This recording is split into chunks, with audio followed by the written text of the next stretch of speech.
Tudo bem, Aninha? Tudo bem. Então vamos lá. Me conta qual é o papo do Na Frequência dessa quarta-feira, Ana Clara. Márcio, nós vamos, tá? Falar de um assunto muito sério que é o AVC. O AVC. Acidente vascular cerebral é uma das principais causas de morte no mundo, afetando cerca de 400 mil brasileiros. Segundo dados do Ministério da Saúde, um brasileiro morre a cada 5 minutos em decorrência do AVC. E já vamos começar logo aí com o assunto, porque é de extrema importância, tá? Com certeza. Para isso, vamos conversar com o Dr. Daniel Schettini, que é neurologista. E já pra gente iniciar o bate-papo, doutor, vamos começar explicando o que é o AVC. Conta pra gente. Boa tarde, Ana. É um prazer estar aqui com vocês. Obrigada. Então, o AVC é a sigla de acidente vascular cerebral, né? Nós temos 2 grandes subtipos de AVC. Ele pode ser o AVC isquêmico, que é muito mais comum. Cerca de 85% dos casos dos AVCs, eles são isquêmicos. E o restante, cerca de 15%, são AVCs hemorrágicos. Isso é importante a gente diferenciar porque a conduta médica ela é completamente diferente do AVC isquêmico para o AVC hemorrágico. Certo. O AVC isquêmico, que é o mais comum, trata-se de uma oclusão do vaso. Então, em algum trajeto do vaso cerebral, tem um trombo, um coágulo, que impede daquele sangue fluir a partir daquele coágulo. Então todo o neurônio, todo o cérebro que está a partir dali vai sofrer com a falta de sangue, com a falta de oxigênio. Esse é o AVC isquêmico, é o mais comum, 85% dos casos. Beleza. O restante, que é o AVC hemorrágico, é o contrário, é uma ruptura do vaso. Essa ruptura pode ser dentro do cérebro, que é o AVC parenquimatoso, intraparenquimatoso, hemorrágico, ou pode ser na capinha que envolve o cérebro, que é a hemorragia subaracnoideia. Então a gente tem esses 2 tipos de AVC, mais comum isquêmico, e as condutas são completamente diferentes de um para outro. Tá certo. Certo. Doutor Daniel, boa tarde, bem-vindo à Rádio Cidade, ao Na Frequência. Como que a gente pode identificar um AVC, então? Excelente, Márcio, prazer falar com você. O AVC, normalmente ele se apresenta de uma forma muito clássica. Então o paciente ele tem uma alteração da fala, uma alteração da compreensão do que se está falando, ele tem uma fraqueza de um lado do corpo, uma boca desviada, uma boca torta, assimétrica. Então esses são os sintomas do AVC. Existe uma sigla que é para facilitar o reconhecimento dos sintomas. Essa sigla é o SAMU. O S é quando você está de frente com um paciente com suspeita de AVC, o S você pede para o paciente sorrir. Você vai visualizar se tem alguma assimetria na boca, se está torta para um lado, se está puxando para um lado. O A é de abraço. Você pede para o paciente levantar os 2 braços para você ver se tem alguma assimetria da força de um lado para o outro. Certo. O lado mais fraco não consegue levantar igual ao lado normal. O M é de música ou de mensagem. Pede para o paciente falar para você ver se ele tem uma fala fluente, uma fala normal. Para você ver se você tenta identificar se ele está tendo uma compreensão do que você está falando. Então o S é de sorrir, o A é de abraço e o M é de música ou mensagem.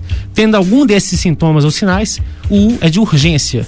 Levar imediatamente o paciente para um serviço de referência. Ótimo. Doutor, uma dúvida. Esses sintomas, eles são iguais nos 2 tipos de AVC? Exatamente iguais. Normalmente, o AVC hemorrágico ele pode cursar com uma dor de cabeça, normalmente a dor de cabeça pior da vida, com rebaixamento do nível de consciência, mas pela clínica a gente não consegue diferenciar se ele é isquêmico ou se ele é hemorrágico. Então a gente tem a gente precisa de um exame de imagem. Normalmente a tomografia diferencia. E é muito importante essa pergunta, Ana, porque às vezes o paciente sente o sintoma em casa e já está com a suspeita de ser AVC e ele se automedica tomando aspirina ou tomando algum remédio para raliar o sangue. Isso está errado, porque se for hemorrágico vai piorar o quadro dele.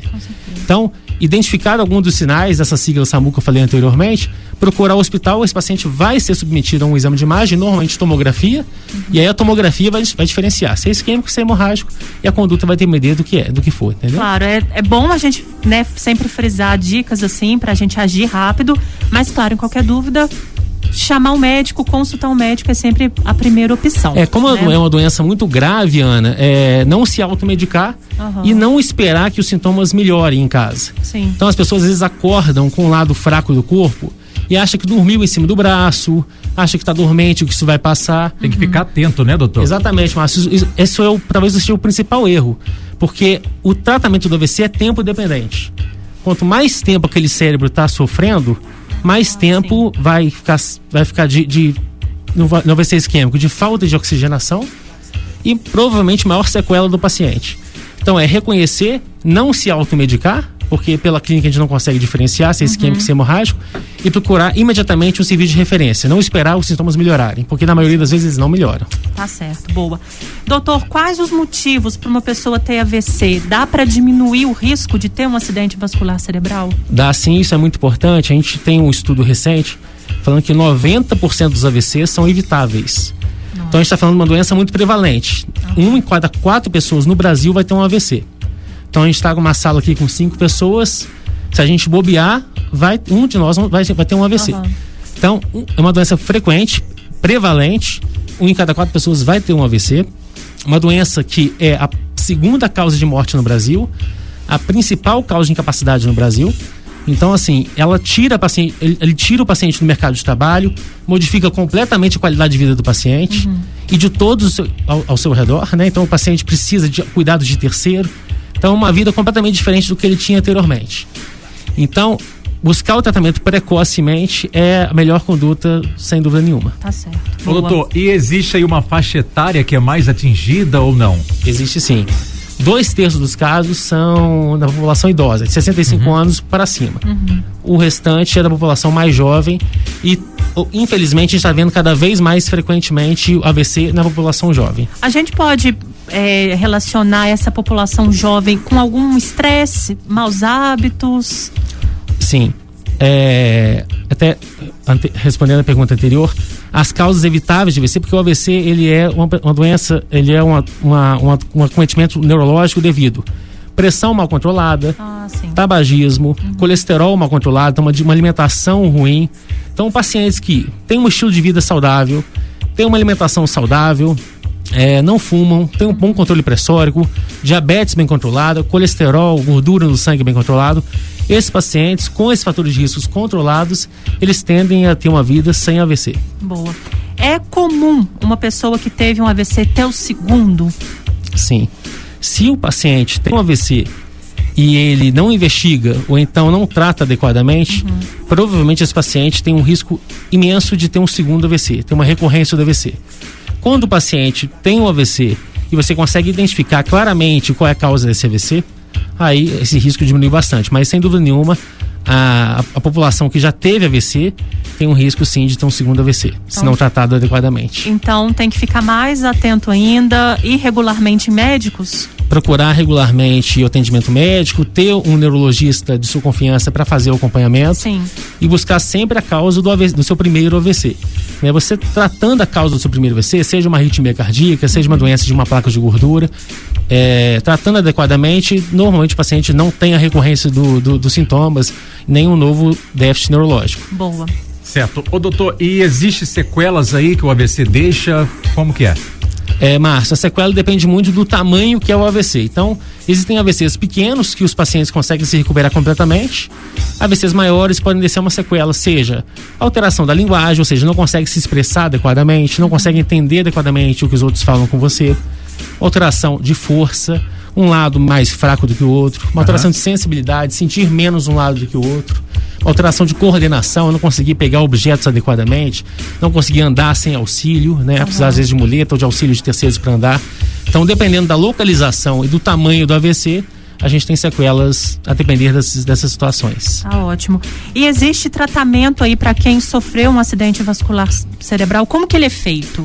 A gente diferencia o tratamento da fase aguda, Ana, e da fase não aguda, né? Então, o paciente que ele chega na emergência hospitalar, dentro de algumas horas do início dos sintomas, esse paciente prontamente vai ser identificado como paciente possível de AVC e levado para um exame de imagem. Esse exame de imagem confirmando AVC, isso tria o paciente para um setor prioritário. Ele prontamente vai ser atendido. Existem 2 tipos de terapia para tentar recanalizar esse vaso, né? Falando do AVC isquêmico, que é o mais comum. Certo. Então, existe um medicamento venoso que é feito para tentar dissolver esse trombo. Existe uma técnica feita na hemodinâmica, que é a trombectomia mecânica, que é um cateterismo. A gente vai através da virilha do paciente até lá naquela região onde está o trombo, tentar pescar esse trombo. Então, o paciente pode ser eleito a terapia medicamentosa, pode ser eleito a trombectomia mecânica, pode ser eleito a ambos. Então, é importante o paciente chegar rapidamente, porque todas as 2 terapias só são feitas se o paciente chegar rapidamente no hospital. Depois de um certo tempo, não adianta mais fazer isso. Então a gente tem o tratamento da fase não aguda, da fase crônica, o tratamento de reabilitação, que é com fisioterapia, fonoaudiologia, mas o ideal é o paciente chegar precocemente no hospital e ser tratado com ou remédio ou trombectomia mecânica ou ambos, porque daí diminui muito a chance de ter sequela no futuro. Tá certo. Certo. Doutor Laniel, pra gente finalizar, a gente está quase caminhando para o finalzinho do nosso papo. Existem técnicas aí então para que a gente possa identificar um AVC, né? Sim. A principal técnica é educação da população. Uhum. A população tem que ser educada, porque tem até um estudo brasileiro muito interessante, foi lançado na principal revista mundial de AVC, que é Stroke, que a população brasileira não consegue identificar muito bem o que é o AVC. Eles dão nomes diferentes para a mesma doença, então fala que é trombose, fala que é doença da velhice, fala que é derrame, tudo isso é a mesma coisa, é o AVC.